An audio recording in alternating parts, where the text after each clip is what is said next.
Merhaba arkadaşlar, sizlerмен бірге мен Айдос.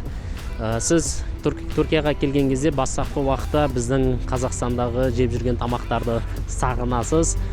Сол себепті мен сіздерге бүгін Измирде, Түркияда қандай бізге ұқсайтын тамақтар бар, қандай кафеде сатады, соны көрсететін боламын. Сол үшін роликті соңына дейін көріңіздер.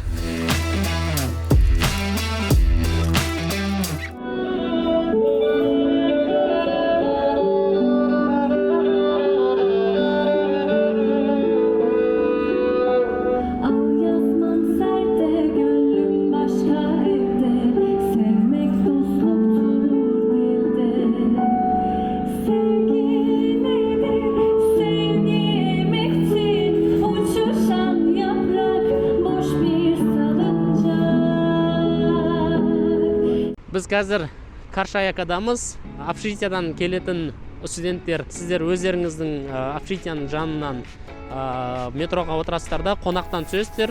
Қонақ станциясына түскеннен кейін қасында қонақ вапуры бар, паром. Сол пароммен Каршаякадан түсесіздер.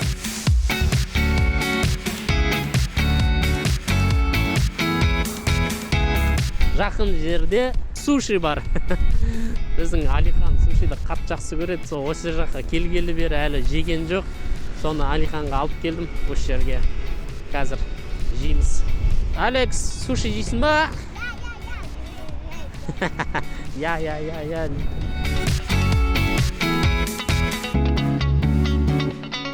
Жаңелдегі Каршаяка станциясынан бері қарай бір 10 минуттай жүрдік.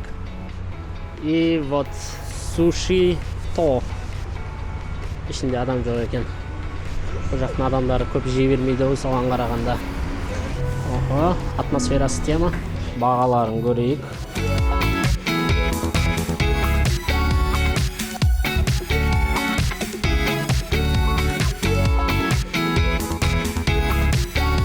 Суретке қарап біздікіне ұқсайтын сушилардан бердім. Ал қазір дәмін көрейік.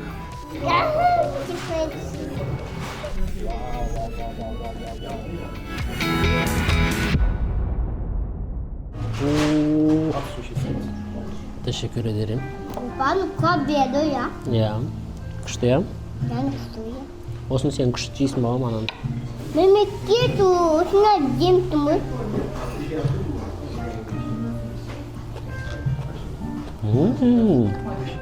Мынаны көресің ба?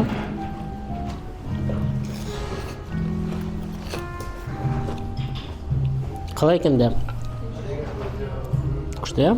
Хрустеш.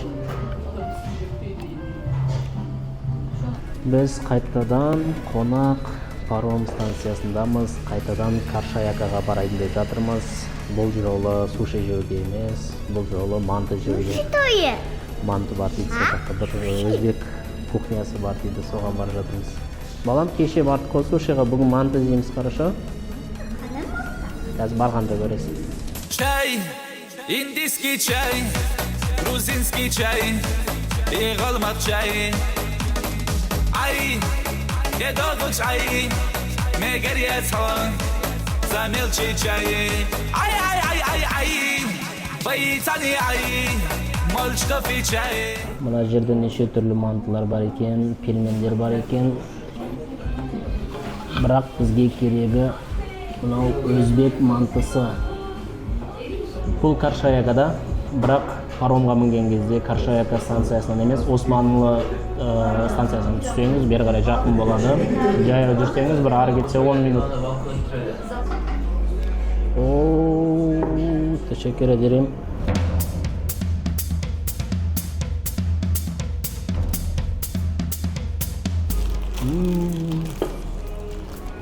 Вкусно? Очень.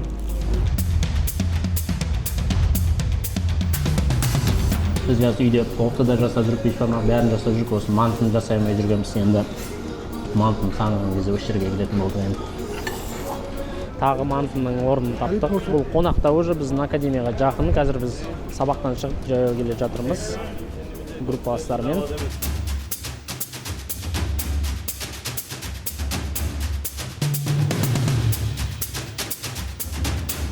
Tamam, ne istiyorsunuz?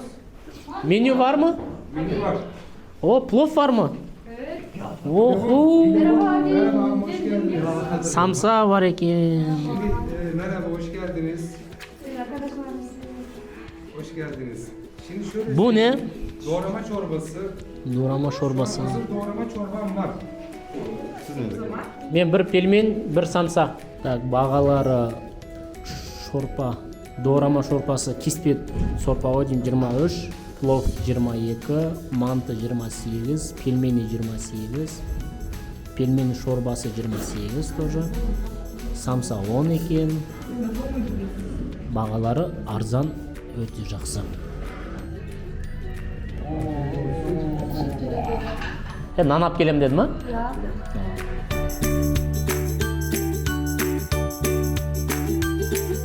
Біз бүгін бешбармақ жеуге шықтық. Бүгін күн жылы, кстати, кеше ғана суық еді. Бүгін күн жылы. Жұрттар курткасыз жүр даже. Бүгін бізде 27 декабрь. Алматыда қар жауып жатыр, мына жақта күн жылы. Біз сол өзіміздің Қазақстанның флагының қасында отырмыз. Тамақ жеп, тамақты күтіп, бешбармақ заказ бердік. Кәскесін. Бірақ бешбармағы мен жақсы көретін бешбармақтан өзгеше, себебі бұда картошка мен сәбіз жоқ деді, а мен сәбіз бен картошканы жақсы көретін едім. Алекс, не істеп жатсың, неге жауып жатсың, мен видеоға түсіріп жатырмын ғой. Меню ма? Кстати, менюда ол жоқ. Біз алдын келген кезде біз пельмен жедік. Осы менюдағы тамақтар ғана деп ойладық, сөйтсек бешбармақты қоспапты. Çok teşekkür ederim.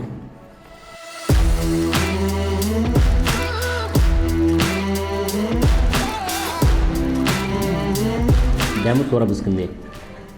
Тек мынаның үстіне мен бірінші картошка мен сәбізбен жақсы көремін. Картошка мен сәбіз болғанда вообще идеальный болды. Бірақ біреулер сәбіз картошка қоспай-ақ жей береді.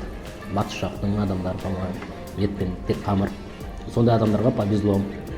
Тура сіздердікіндей бешбармақ болды. Негізі менің ойымша осы базардың жанынан, осы базардың ішінен кез келген тағамдарды табуға болатын сияқты. Қазірге менікі осымен бітті. Не жедік? Манты жедік, суши жедік, пельмен жедік, бешбармақ жедік. Алдағы уақытта енді осы тағы тауып атсам, тағы отдельный ролик жасайтын болам.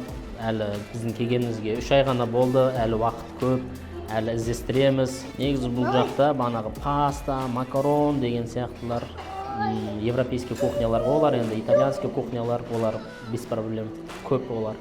Оны табу оңай, қиын емес. Құрметті болашақ студенттер және ата-аналар, мен Түркия барған кезде не жеймін, қарным ашып қалмай ма, о жақтың тамақтары қалай деген сұрақтардың жауабын таптық деген ойдамын.